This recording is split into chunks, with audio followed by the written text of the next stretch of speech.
Today, we have two stories about people who have near-death experiences. And then after the initial trauma of the experience has passed, they're like, okay, I'm good now, I'm safe, everything's fine. But no, they were not okay, as they would soon learn. But before we get into today's stories, if you're a fan of the strange, dark, and mysterious delivered in story format, then you've come to the right place because that's all we do, and we upload 2, 3, even 4 times every week. So if that's of interest to you, please sneak into the Like Button's house and on their bathroom mirror, write "I'm watching you" in red lipstick. Also, please subscribe to our channel and turn on all notifications so you don't miss any of our weekly uploads. Okay, let's get into today's stories.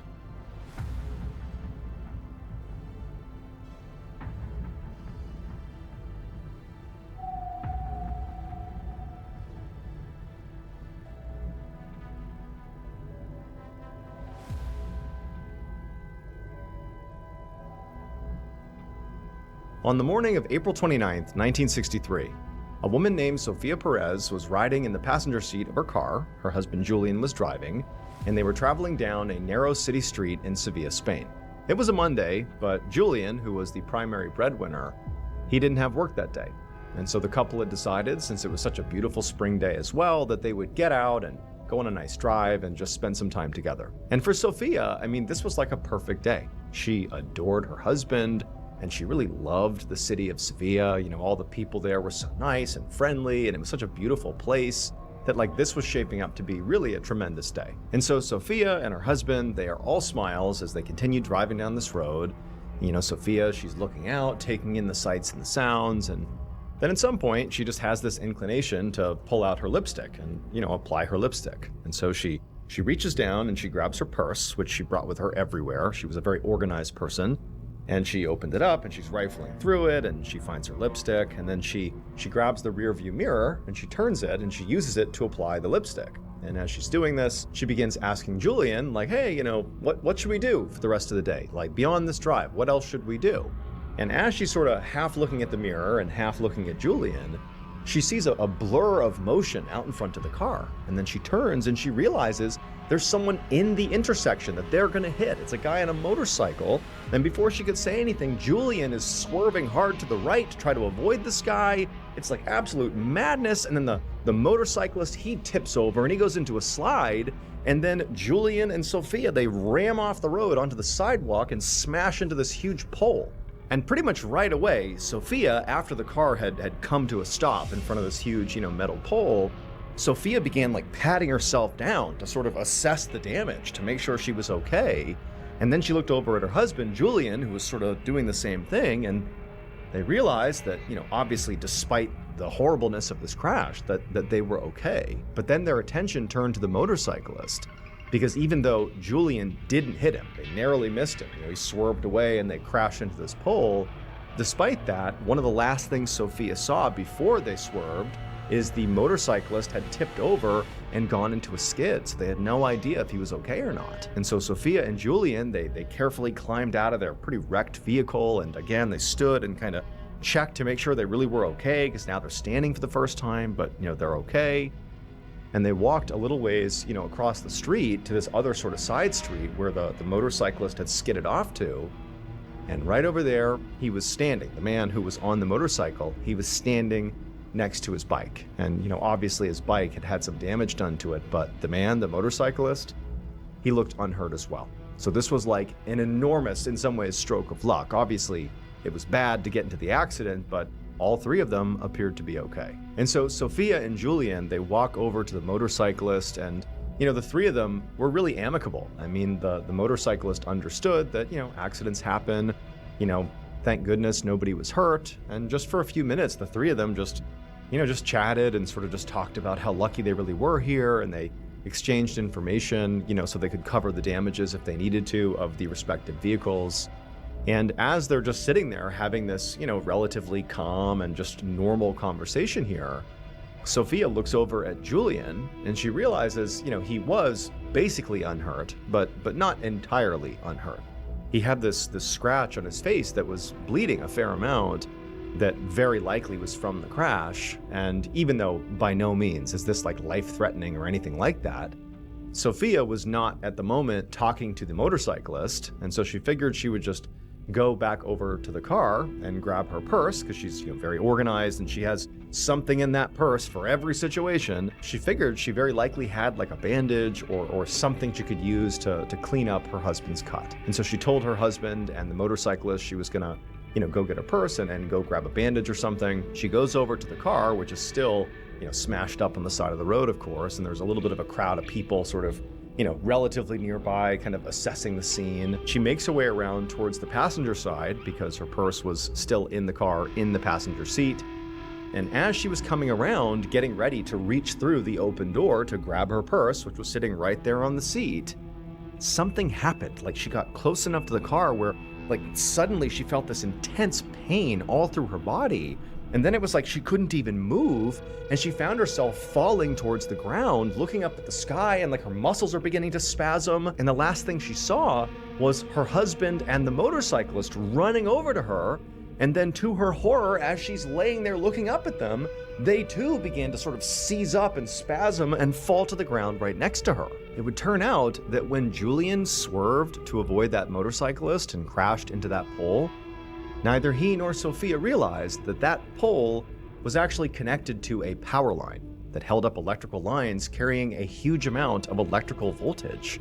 And during the crash, a few of those lines from the pole had been knocked down to the ground, and they fell around Sophia and Julian's car. When the couple first got out of the vehicle, they sort of miraculously avoided stepping on those lines. And if they had just stayed over there, with the motorcyclist and just hadn't gone back to the vehicle, they would have been fine. But Sophia, whose purse always had exactly what she needed, was in the car, and she wanted to get it and get that bandage. And so when she went back, she stepped on one of those lines and she was electrocuted. And so she's on the ground, she can't move, and her husband and the motorcyclist, they see this happening, they hear it happening, and they run over unaware of the danger, and they too are hit by those electrical lines. They fall to the ground, and all three were electrocuted to death.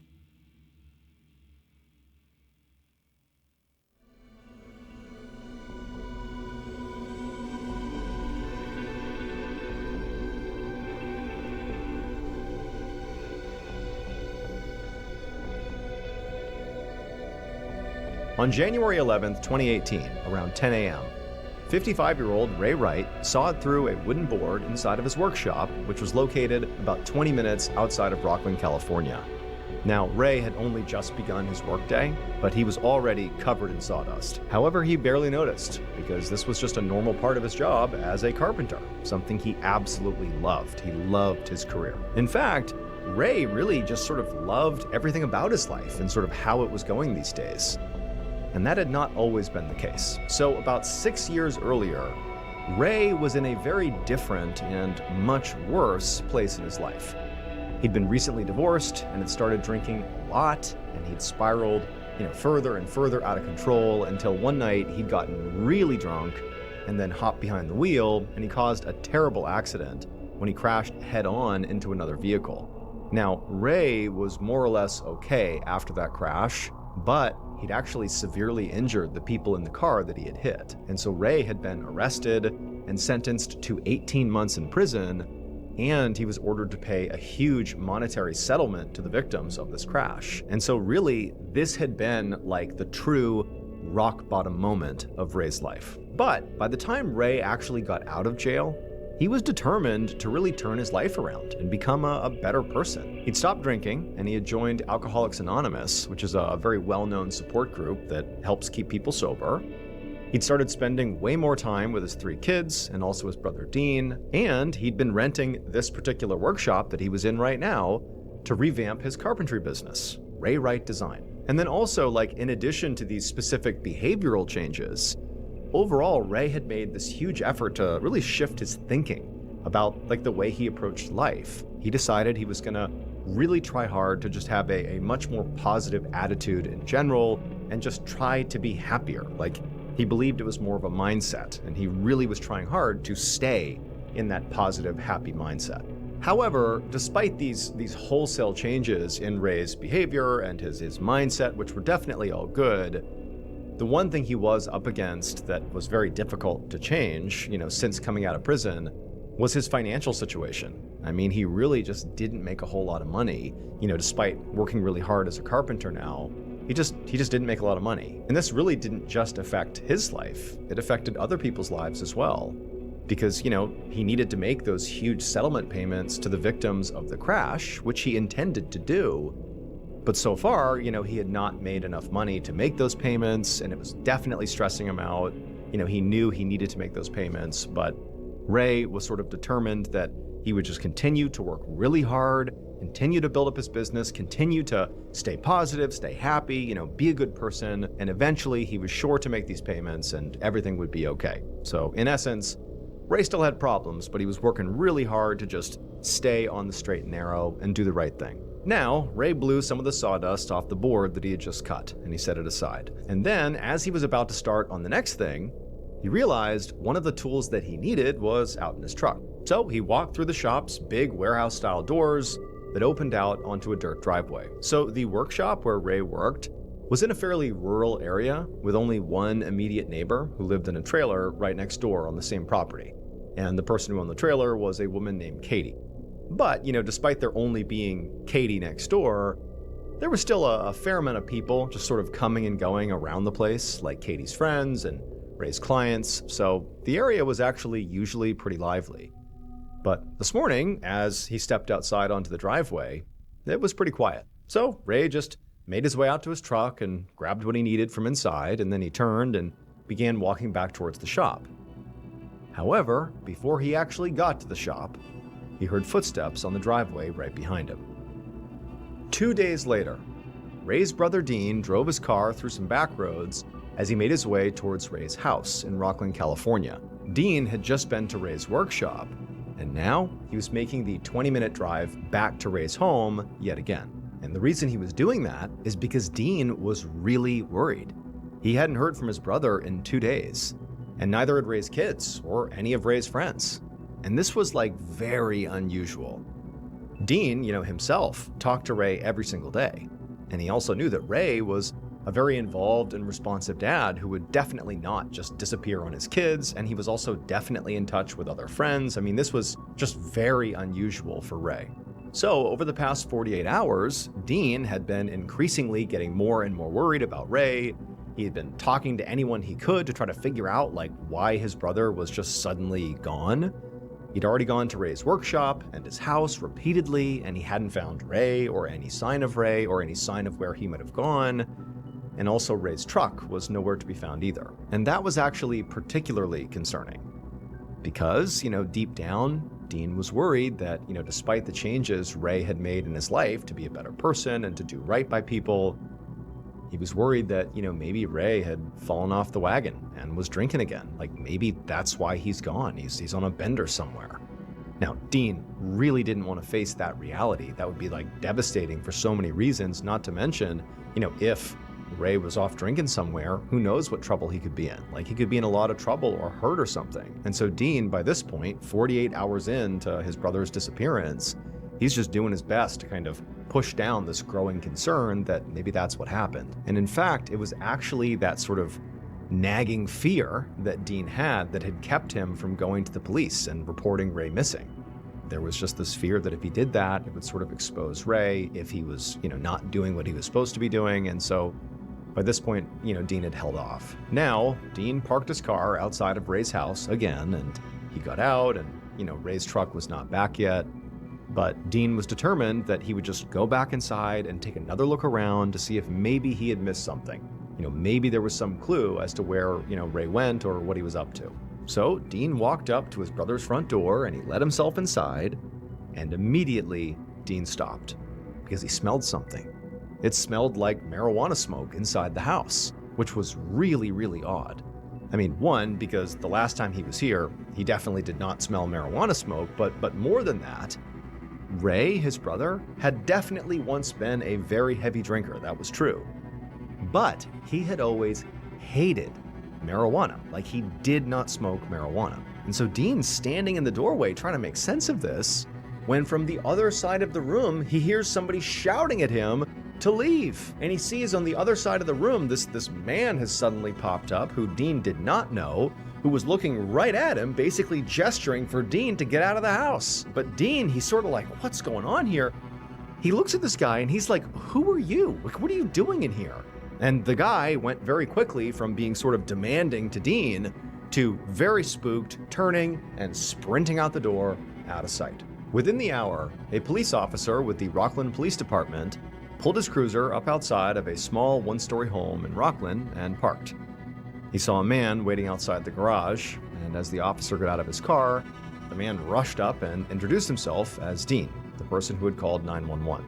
Dean explained to the officer that he had just seen an intruder here inside of his brother's home, and that his brother was also missing. And so the officer took down some notes, both about the intruder and also about, Dean's brother's absence and why him being gone for 2 days was really out of character. And so after the officer finished speaking to Dean, he went inside of Ray's house to take a look around and see if, there was any evidence left behind by the intruder to indicate who they were, or if there was any evidence about, where Ray was, and maybe that this intruder had something to do with Ray's absence. But once inside the home, the officer saw there was no sign of forced entry or any kind of mess or violence, so it didn't immediately seem like the intruder had robbed the place or gotten into some kind of physical fight with its owner. But still, the officer left the property and went back to his cruiser and called it in. And so over the next few days, the Rockland Police Department sort of led 2 parallel investigations. There was the investigation into this intruder inside of Ray's home, which really wasn't going very far. They had very little evidence. There was barely a description of this guy from Dean, who did not get a good look at him.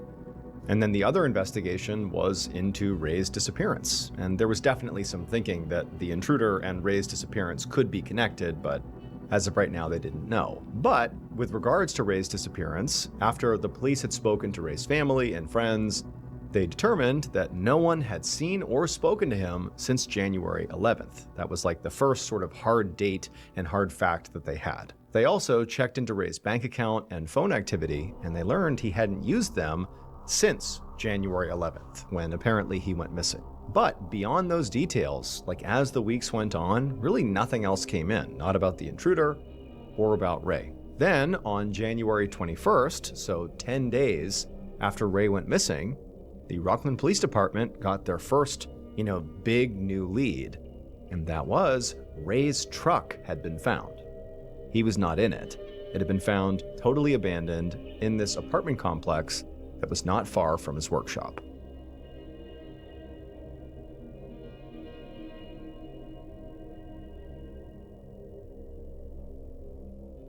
A couple of months later, on an afternoon in late March, Rockland Police Sergeant Zach Lewis sat at his desk at the station going over Ray's case file for what he felt like was the millionth time.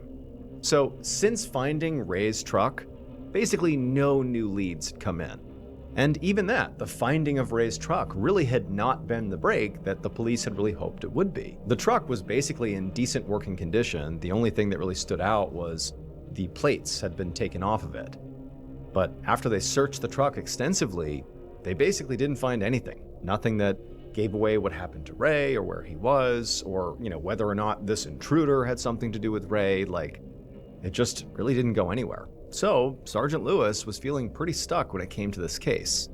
And so right now he was just looking through the information they already had on this case to see if maybe he had missed something. However, as he began doing this, another officer ran through the station towards his desk, waving around some sheets of paper. And this officer ran right up to Lewis, and he slammed the papers down on his desk and explained that the California Highway Patrol had just sent a report over because they thought it might contain a lead in Ray's case. And here was the lead. And so Lewis is really excited.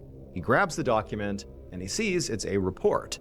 And it's about this van that had gotten in an accident at the end of January, a few miles south of Rockland in Sacramento. The driver of this van had been extremely drunk and was going over 100 miles an hour when he crashed. And somewhat miraculously, nobody got hurt, including the driver. And so the driver, he survives, and now he's facing all these charges of drunk driving and reckless driving. But the reason this report was sent over to Rockland was because the driver was a man named Victor Gray. That's what his license said. So after the crash, the police discovered that the license plate on the van that Victor had been driving was definitely the right license plate. However, the registration stickers that were on the license plates were not the right ones. Basically, Victor or somebody had taken stickers from some other vehicle and put them on this van's plates to give the impression that their vehicle, this van, was registered. But when they tracked those registration stickers, they discovered those stickers actually belonged to Ray Wright's abandoned truck.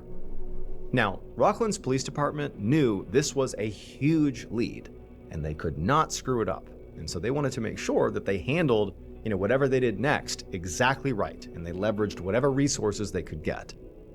So, over the next few weeks, Lewis and his team reached out to the FBI to help them process Victor's van and collect any potential evidence that was associated with Ray's disappearance. And a little over a month later, on May 8, 2018, Lewis stood with a few of his other officers in a parking lot not far from Rockland, watching as a team of FBI agents searched Victor's van. Now, by this point, they had discovered that this van not only had Ray's registration stickers on it, but also inside of the van was a lot of Ray's stuff. They had found Ray's glasses, which were smashed. They had found Ray's cell phone, which was also smashed. They found his wallet. They found a hat that said Ray Wright design on it. And critically, they found Ray's rain jacket, and it was covered in blood and partially charred, like it had been burned. And so at this point, it seemed fairly obvious to investigators that Ray was not just missing. He didn't just, go off the wagon and start drinking again and go disappear somewhere. No, he very likely had been killed. And very likely, this guy Victor Gray had something to do with it. But the problem was, there was no obvious connection between Victor Gray and Ray Wright. Like, they were total strangers. And when they tried to speak to Victor, to interrogate him, to try to get him to open up and explain if he had something to do with this, if he knew who Ray was, Victor was not talking. So that was a total dead end. And so now investigators were just hoping that, whatever evidence they found in this van, that once it was, sent off and analyzed, that hopefully that would sort of maybe begin to explain what actually happened here. Was this just a random robbery gone wrong? Victor was just robbing Ray and it got violent? Or was it something else? Or who knows what? They just didn't know. Now, Lewis watched as the FBI agents wrapped up the search of the van and, they began packing things up. So it was clear they had sort of pulled all the evidence they were going to pull. And, Sergeant Lewis and his team, they were about to leave when suddenly one of the FBI agents who was searching the front of the van in the front two seats, he began waving his arm like he had found something. And so Lewis and the others, they go running over and they look inside the van, and this agent is pointing down to like the center of the front of this van, basically near the center console. And there was this little space underneath the center console that apparently nobody had looked in yet. And inside of this little space was another cell phone. 5 months later, on an afternoon in October, Lewis pulled his cruiser into the dirt driveway right outside of Ray's workshop.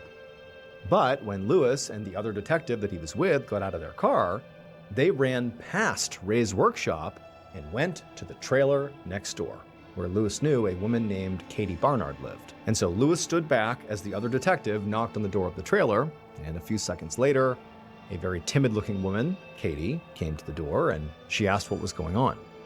And when Lewis explained to her why they were there, Katie went from looking timid to looking downright terrified.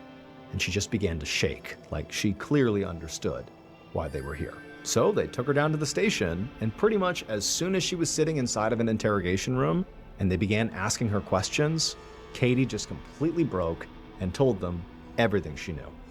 So ever since Ray got out of prison for that drunk driving accident, he really had been single-mindedly focused on trying to be a better person and not letting his rock bottom moment sort of ruin his life. And he'd done a great job doing that. He'd gotten sober, he'd begun, spending much more time with his family. He was like a very present father now. He was very well liked in the community. However, even though Ray, had good intentions here, the reality was he was just sort of focusing on rebuilding his own life. He wasn't really trying to help other people. Like his post-jail efforts were sort of all about him. And his self-improvement journey had really not been beneficial for everyone, because Ray had really not truly atoned or done right by the person he had hurt the most, one of the victims of his drunk driving accident, a man named Bob Manor. Bob had been absolutely furious with Ray after the accident because the accident had severely injured him, Bob, to the point where Bob had a permanent limp. And then Ray had stopped making those court-mandated settlement payments to Bob. He was supposed to, but he just wasn't making them. And so Bob is like incensed. It's like, how dare you?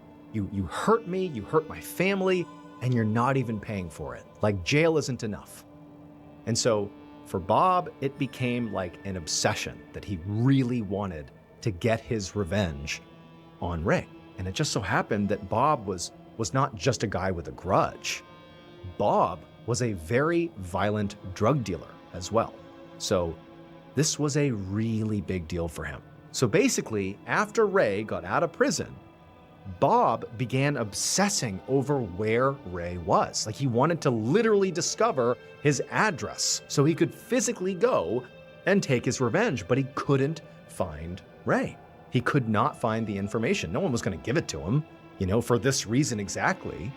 And so he was just furious all the time. He wants to find Ray, but he has no way of knowing where he lives. Then, just by pure happenstance, Bob ends up dating a woman named Katie Barnard, who just so happens to live in the trailer right next door to the shop in Rockland, California, where Ray worked.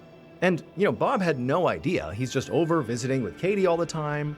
And one day he looks out the window, and who does he see walking out of the doors of that shop?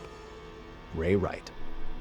After that, and you have to understand that some of this stuff actually was never fully explained, Bob hired a man named Victor Gray to kidnap Ray for him, because he wasn't going to do it himself. He needed to catch Ray off guard. And so Victor Gray kidnaps Ray, and he apparently brings Ray to Bob so that Bob can exact his revenge on Ray. Now, we don't know exactly what happened once Bob potentially received Ray. We don't know if Ray ever actually made it to Bob, but we do know at some point Victor did kidnap Ray, and there was definitely revenge, on the agenda. But what Bob ultimately failed to do, that got him caught and got Victor caught and got this whole thing blown up, was he didn't pay Victor for the kidnapping. So the very thing that Bob was so mad about really was like, how dare Ray do this to me and then not pay me? Well, Bob did the same thing to Victor. He didn't pay him. And Victor was also a violent person. He's a convicted felon, and he didn't take that lightly. And so what did he do? He wrote a letter to Bob, basically being like, hey, I kidnapped this guy for you, and I handed him to you. Like, I handed him over, and you haven't paid me yet. And then he took pictures of this letter, and those pictures were on that phone that was found underneath the center console of Victor Gray's van. Those pictures of this letter are what connected Victor to Bob, and then the connection from Bob to Ray was already known. And then also critically, because Victor hadn't been paid by Bob for this kidnapping, he took the liberty of not only kidnapping Ray, but he went back and stole the registration stickers off of Ray's truck, and he put them on his own van. And then ultimately, it was that led to Victor getting caught and this whole, con being exposed. Now, we actually don't know specifically what happened to Ray Wright. All we know is that he definitely was kidnapped, and that Bob ordered the kidnapping, and that realistically, Bob is a pretty violent guy. Victor's a violent guy. There's blood found all over, Ray's stuff. It seemed pretty apparent that the revenge that was exacted on Ray involved his murder. But Ray's body was never found, and so we don't really know what happened to him. However, using overwhelming circumstantial evidence, both Bob Manor and Victor Gray were both convicted of first-degree murder and kidnapping, and they were sentenced to life in prison without parole. Thank you so much for watching today's episode. Let me know what you thought of it in the comments below. And remember, we have a whole playlist of Places You Can't Go episodes ready for you to binge right now. So go ahead and click here and give them a watch. All right, until next time, see ya.